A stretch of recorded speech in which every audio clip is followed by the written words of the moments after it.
Hello everybody.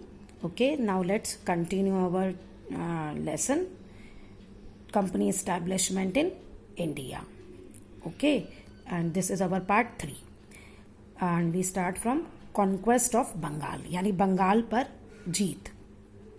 The British wanted the control of rich province of Bengal.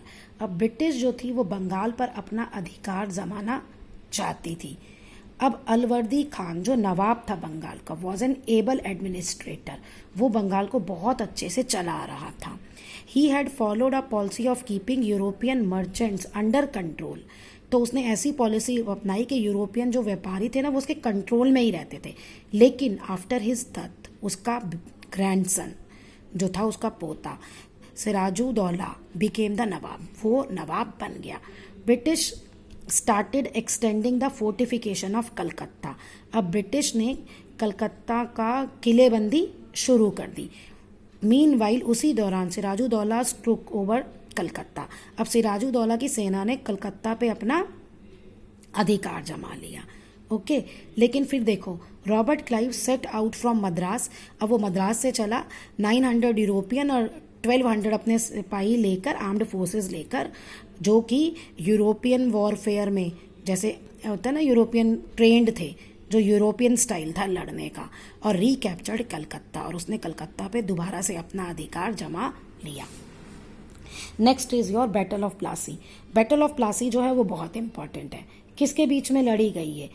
East India company के बीच में, जो जिसका head था रॉबर्ट क्लाइव, और सिराजुद्दौला के बीच में, आर्मी के बीच में. और कहाँ पे हुआ ये युद्ध? प्लासी में वॉर. ठीक है, तो इसीलिए इसे कहते हैं battle of Plassey. Mir Jafar who wanted to become the nawab bribed Indian soldiers to throw away their weapon. अब क्या था, मीर जाफर ने, जो उसके तरफ से लड़ रहे थे, सिराजुद्दौला की तरफ से सिपाही, सिराजुद्दौला की तरफ से इंडियन सोल्जर्स को उसने ब्राइब किया, यानी रिश्वत दी, और उन्होंने अपने वेपन्स गिरा दिए, मतलब कि वो हार जाए. To throw away their weapon. Clive won the battle, और क्लाइव जो है ये लड़ाई जीत गया. The British consolidated their position in Bengal by making Mir Jafar the nawab of Bengal.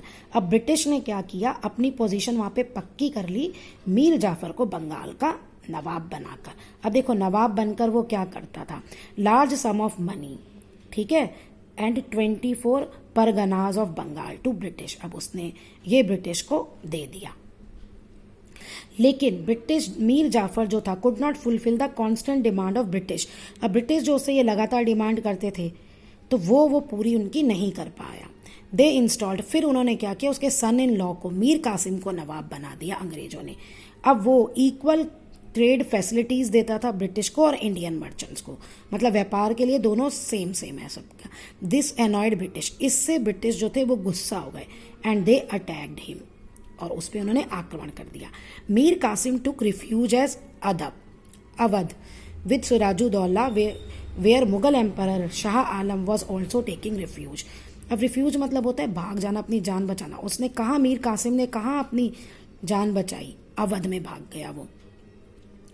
और जहाँ पे सिराजुद्दौला और मुगल एम्पायर शाह आलम ने भी रिफ्यूज लिया हुआ था, मतलब वो भी वहाँ पे छुपे हुए थे.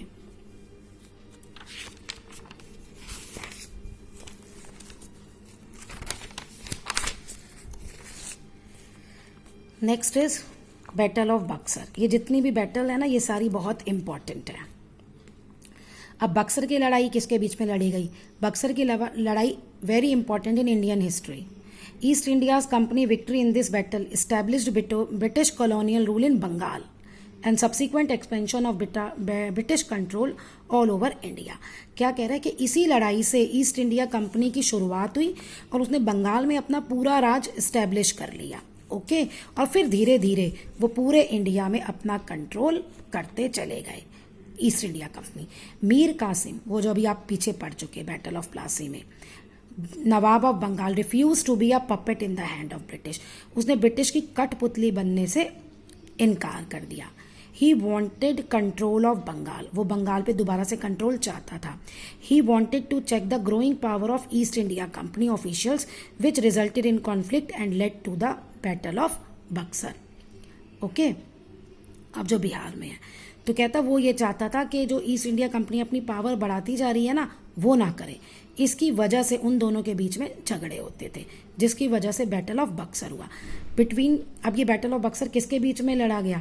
East India Company led by Major Hector Munro and armies of Mir Qasim, Shah Alam and Sirajuddaula, जिन्होंने रिफ्यूज लिया हुआ था, उनके बीच में लड़ा गया। The battle was beneficial for British power in Bengal. अब ये बैटल बहुत फायदेमंद हुआ ब्रिटिश के लिए, क्योंकि उन्होंने बंगाल पे अपना कंट्रोल कर दिया। गेन द रूल ले लिया, और दीवानी मतलब जो रेवेन्यू था बंगाल का, वो भी अब किसके पास जाने लगा? ब्रिटिशर्स के पास। और उस समय जो रेवेन्यू था उसमें कौन कौन से पार्ट थे? आज के बिहार और उड़ीसा के कुछ पार्ट भी थे ऑल्सो एट दैट टाइम। ठीक है, to collect the revenue from Bengal. अब वो बंगाल में बिहार और उड़ीसा भी आता था उस समय। चलिए, अब है आपका ड्यूल गवर्नमेंट इन बंगाल। अब बंगाल में ड्यूल गवर्नमेंट क्या था? Right to collect diwani by British began a dual government. Dual दो टाइप, अजीब वो ड्यूल गवर्नमेंट इन बंगाल। क्या था कि उन्होंने एक नवाब अपॉइंट कर दिया जो एडमिनिस्ट्रेशन की देखभाल करता था, और कंपनी जो थी वो आर्मी को कंट्रोल करती थी। Judiciary and revenue collection of Bengal. तो जो मेन चीज थी वो तो कंपनी के हाथ में ही था। This arrangement gave immense power to British without any responsibility. यानी कोई रिस्पॉन्सिबिलिटी वाला काम तो है नहीं, जो मेन है पैसे कमाने वाला वो सारा काम करो, और वो वाला काम जिससे कि अपनी पावर इसमें बनी रहे, और रिस्पॉन्सिबिलिटी वाला एडमिनिस्ट्रेशन का सारा काम जो था वो नवाब के जिम्मे डाल दिया। But the general public suffered, लेकिन इससे आम लोगों को नुकसान होने लगा। क्यों? क्योंकि 1770 में एक बहुत बड़ा सूखा पड़ा जिसमें थाउजेंड्स ऑफ लोग जो थे बंगाल के वो मारे गए। लेकिन कंपनी ने जो मारे गए लोग थे, जो विक्टिम्स थे, उनकी तो हेल्प की नहीं, और नवाब कर नहीं सकता था क्योंकि उसके पास रिसोर्सेस नहीं थे। अब इन 1772 में वॉरेन हेस्टिंग ने, जो गवर्नर था बंगाल का, एबॉलिश द ड्यूल गवर्नमेंट, इस ड्यूल गवर्नमेंट को खत्म कर दिया और बंगाल पे अपना पूरा अधिकार जमा लिया।